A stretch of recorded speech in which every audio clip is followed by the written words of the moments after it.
out nice. And about this post, Yeah, tell me why you decided the FLX post. well, we had T-posts, and they work very well. And this is a lot like a T-post, and it has some features that make it nicer than a T-post. One is all the wire holding manipulations or mechanisms are on the post. You don't have to put any additional hardware like catch wire holders or fruit wire clips to hold that wire in place. These notches are right in the post. And unlike a C-post, the notches are straight. So you can just take that tight fruit wire and move it right in and out without any trouble at all. With a C-post, you have to, tension the wire a little bit to get it through the notch and then put it in. And it still holds the wires nice and close together. And the benefit of holding the wires close together is if you want to keep your shoots from sliding down the row, say my fingers are the shoots, and if you got a tall shoot on something like a Pinot Noir or Pinot Gris, you might need to put a little pressure on those shoots to keep them from sliding down the row. So it would tie the posts together, or the wires together. And with a large diameter post like wood or some other metal posts, by the time you get all these catch wires pulled together, you get to the far end of the row, the wire is so tight you can't get them together anymore. And not to say just the time with the catch wire clips of hooking them, unhooking them, to pull them back together. Right, there's a lot of work, and it doesn't hold the shoots right.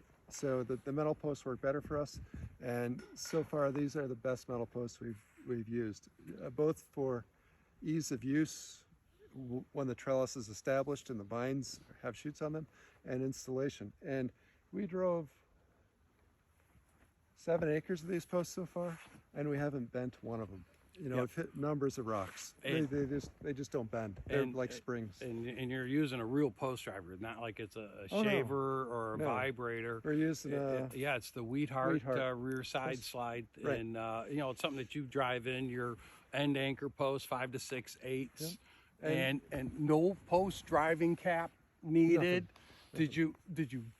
I mean, you don't even dog ear them, nothing. As opposed to my competition stuff out of California or overseas. How many of them you crush, or do you ever accordion? Well, I know you do because there's a hedgerow full of them. Right. Well, this steel is a lot more like spring steel than it is like mild steel. And like Todd said, you hit them and they don't bend over because they're hard. It's the same reason they don't rust very quickly. Like we've hit rocks with these, and they just, they'll bounce off a rock and find their path around them, and they're still straight. So, I mean, we 7 acres by 900. So what is that?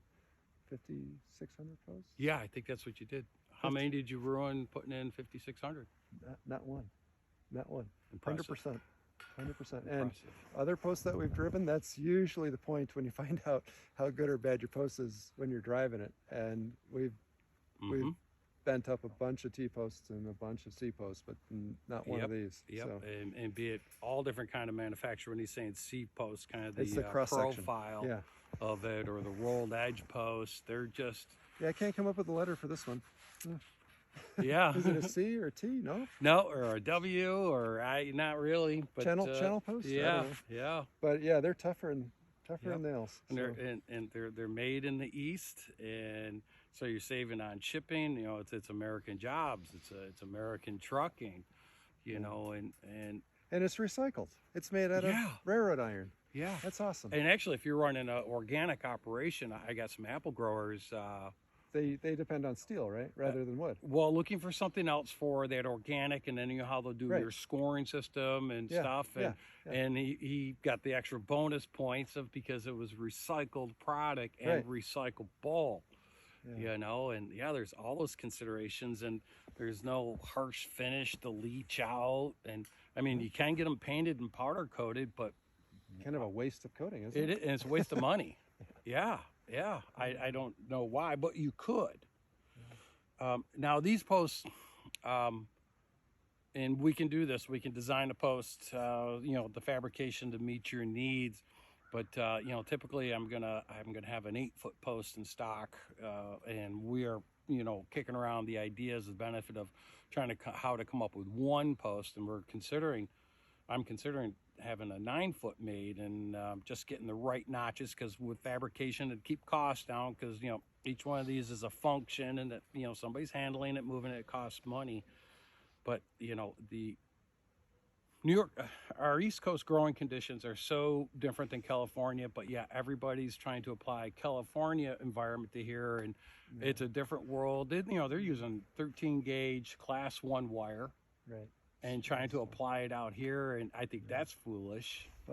California, they have a limited supply of water, and most of the time in the East we have an almost unlimited supply of water in the ground. Yeah. And that makes a much bigger vine, but with that bigger canopy, bigger vine, bigger canopy, you can ripen fruit in a shorter season.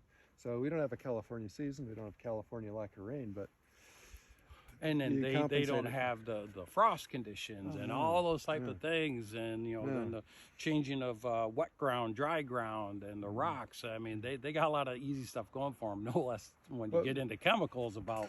Right, but they get a whole different world. Their difficulties come from insects and disease. Ours come from environment, you know, the climatic environment rather than the insects and disease.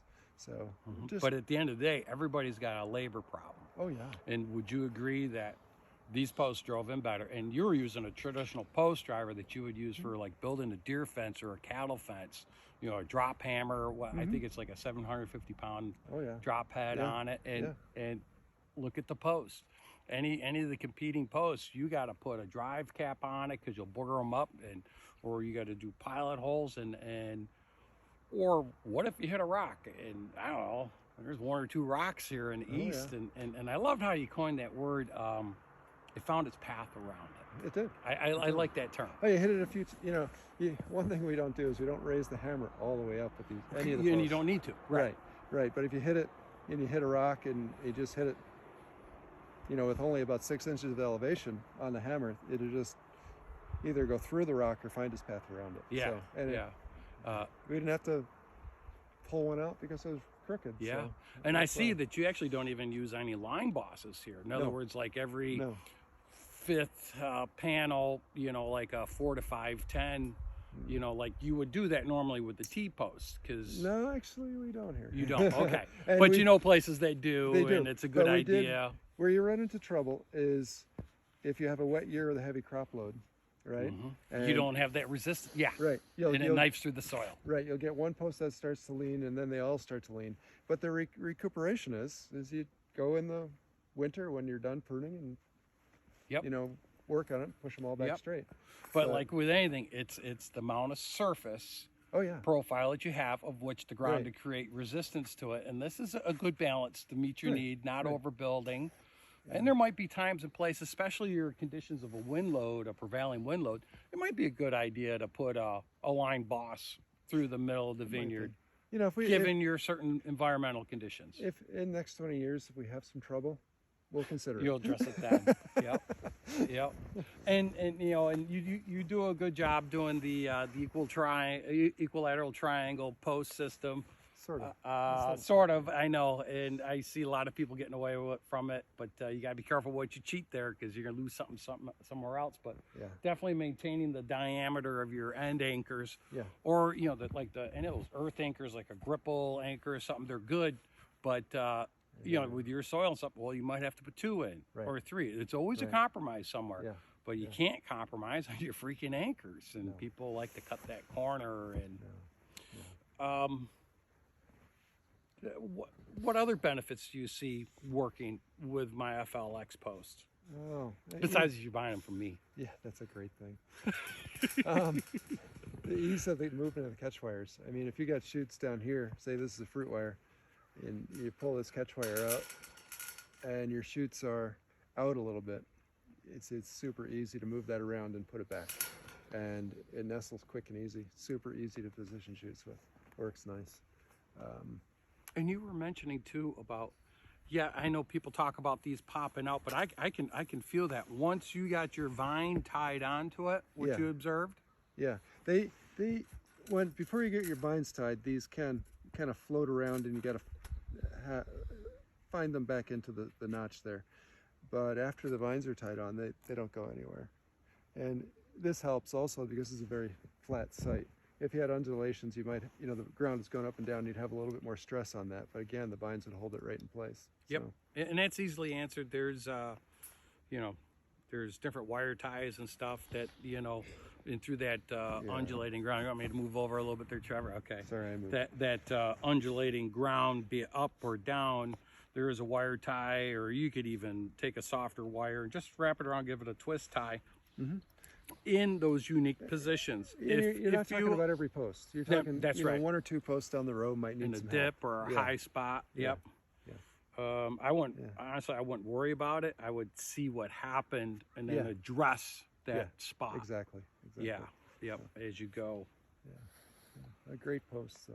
I mean, how long do you think that these will last being this high carbon? Well, I think they'll last over 20 years, you know, and I'm being very conservative. I wouldn't be surprised they lasted, you know, I'm not going to live long enough to see 50 years, but they'll be well. And as a consumer, what is your expectations for a life of a post? Well, you know, the wood posts don't last forever. You know, No. That's your major competitor, but I'd expect 20 years, and maybe it's a bonus anything past 20 years. But I've got, not to bring into mind another product, but I got T-posts that are 20 years, and the typical. Yeah, I think we sold them, or my dad sold them back to you in the 90s, those T-posts. 99. Yeah. But they've been in the ground for 20 years, and the typical location of, you know, failure is at the ground level, ground junction or ground penetration point, and they're fine. And I expect these will last just as long. You know, they'll look like new in 20 years. Yep. And those are fine for the same reason, because again, they came out of the Northeast. They're made with the same rail iron, the similar process and everything. They have all the similar features, and yeah, those are gonna last. Not all T-posts today are created the same because we're coming out of offshore, let's say. But the stuff that's, you know, U.S. produced. Yeah. This almost seems like a higher tensile steel than the T-posts. And that could be too. Right. And you know, that bench test, and I know you tried that video, but I'll tell you that was a gem. And when you were doing that, kind of trying to simulate how that post might bend at ground level by having that clamp, and you can't get it to fail. You can't get a point failure on it. You know, you can't take it and bend it. It'll bend back. If you got it to fail, it would be, you know, you'd have to get it past 90 degrees or something, and what kind of windstorm's going to do that? Right. And then you were doing the twist test, and because you know that these are going to take wind, and they do need a twist to transfer some of that wind load and energy to the ground, so you want it to twist. And I think that's a weakness of wood, is it doesn't have that ability to transmit that, and unless they're going to use a 4 to 5 8-foot Southern Yellow pine, which is getting way too pricey. Everybody else is using these 3 to 4 lodgepole, and you know, they do a good job, but you know they're not strong enough. Well, another fantastic feature of a steel post: mechanical harvesting. Oh my gosh, mechanical harvesting. If you have a dry year like we did this past year, you could have 15% of your wood posts cut off by the harvester. Why? Well, when you're harvesting, what you're doing is you're taking the whole canopy. And you're shaking it back and forth 5-6 inches with the chutes. And a steel post like this, it'll flex and it might wiggle in the ground a little bit, make the hole a tiny bit bigger, but that'll heal over the winter. A wood post, if you move it that much, you've broken it off. Especially with the dry year, because it's locked in. It doesn't have that wet you have to give. Not giving. And you're breaking posts. Yeah, every time we replace the posts in the wood post vineyard, it's with a steel post, because we know it'll never break again. Yeah, and it's so hard to physically come back and re-drive a VSP post, and it's just it's the steel posts are so, as long as the only thing people, and this is a personal preference, what people hold against the steel posts is aesthetics. You know, what do they look like? And to me, they look a little different, but they look awful neat to me, and all I see is the functionality. You want to do a little spin with the camera, do a little radius pick? And they look a little bit austere, I guess, but they look very neat. And once the foliage is on the vineyard, it's like, it looks like a vineyard. But you don't notice the posts. Yeah, especially when the foliage is on it. And you don't have any of that you know, CCA or anything that leach out. You don't have any toxins. People are getting turned off by that. That iron's 100% natural. Yeah, that's right. And recycled. So. Yep, bonus.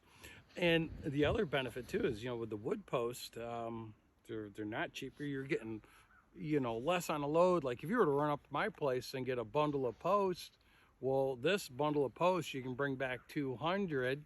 That same weight of that bundle, that same truck you're pulling 70. Up at 70 tops, or it's probably 50. Yeah. So there's that logistical thing that just physically handling your employees, just that. And this is part of the installing system. I'm sure that you thought about just the physically handling and laying out. And there's a labor shortage today, and the type of help you have. That Southern, I know that Southern Yellow 4 to 5 8 is probably 70 some odd pounds. That gets old. You're only carrying one of those. This you can carry, you know, 10 pounds for a 9-footer. You know, carry. We go along in the vineyard with a trailer, and you can fit 2 acres worth of these posts on the trailer.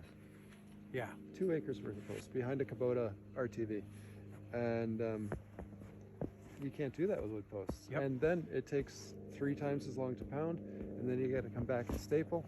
We'll have a crew of 2 guys putting these in, and another two more guys putting the wire up. And you know, if everything goes well, you can get an acre done a day. Or more. You know. Yeah. And with the wood posts, it wouldn't be half that much. So. And that wood post, you got to drive that in to get the stain. You can't go digging a hole. It's going to come out on you. So, you know, this stuff, even for like smaller operations, you know, you could even rent or buy those vibrating post drivers and stand on side of the UTV. And granted, you don't want to do it all day, and you don't want to put everybody up there, but you can. All day with this and the vibrator pounder, you get some work done. All day with the vibrator pounder wood posts, you get nothing done. You get nothing done all day. That's right. You might get 10 posts in this one. You might get 50. Yeah. I want to do a video of because it's just crazy what these will drive through. So get my son with the vibrator driver, showing him, okay, we're going to put through this parking lot, and we're going to put through this parking lot, and then go into the sidewalk. Well, that's what I was going to do. We're going to go into my workshop with the concrete, and I bet you'll drive through here. But I was going to pause and go, well, who would grow grapes in here? Not the fact that I might be able to drive it through the concrete. I don't know. If it make a mess, I know that. Yeah, probably going a ways. I thought they'd be fun to do, so I still might do that video. Basically, you got a jackhammer, vibratory top, high frequency. Yeah, and these take the beating. Yeah, when you were doing that bench test, that twist. And trying to find something bigger because it kept twisting around while you got it in this large vise. And if you look, there's another video with almost Dave with both that. Of us. And Dave is an athlete. He's incredible, especially for an old guy. For an old guy, I'm okay. I said like you're a few years older than me. Am I? Yeah, I think. How old am I? Gosh, you're knocking on 60. Well, 63 is my birthday year. Wow. And you're? I'm going to be 56. So you're so old. I know, but you're a rock star though. This guy rides his bicycle to work, and how many 60 miles is that? So it's 80 miles round trip. 80 miles. Okay. Yeah. 80 miles. Or he drives a boat across in the summer. He's the rock star. Anyways, it's like a love fest. Here we go. So he's spinning this around, and we're trying to get to the point of failure because first he was testing, I don't want to say the manufacturer, but it was a West Coast 12 gauge rolled edge notch post. And like you said, when you twisted it, it was about 120 degrees that it went around to where it yielded. In other words, it stayed bent. Right. And then when you had twisted this, there wasn't enough room at the counter to twist around, so you had to go something a little shorter because, you know, he's on the far end of the post, so you're able to get the torque. Well, we've all made this mistake with a pair of vice grips one time or another. You're going around and around. He's twisting this thing up. But it was a pipe wrench. It was a big lever. No, you started with that. It Did was I? the vice grips that got you. Because, well, you're strong enough. Plus, you know, you were on the far end of it because it was clamped in the post to represent ground level, and and you were on the end and you were twisting. I don't know. I think it went around like 5 times, but on one of those other handoffs, just hit that release lever, and energy. You reminded me of one of those rotary mowers, you know, like golf courses, only golf courses still use.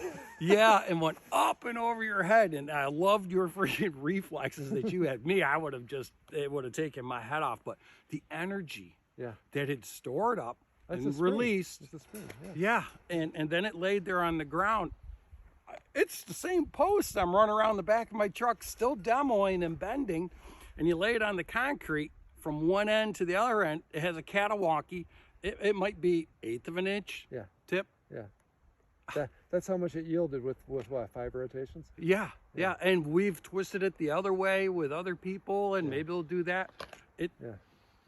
I haven't broken it yet, and it's been in the back of my truck since that time, still. And it looks exactly like this post. It's incredible. So the time that you save with the fasteners, besides the money, but I mean, you agree that labor. There's just no labor putting these, you know, there's labor, but it's something like.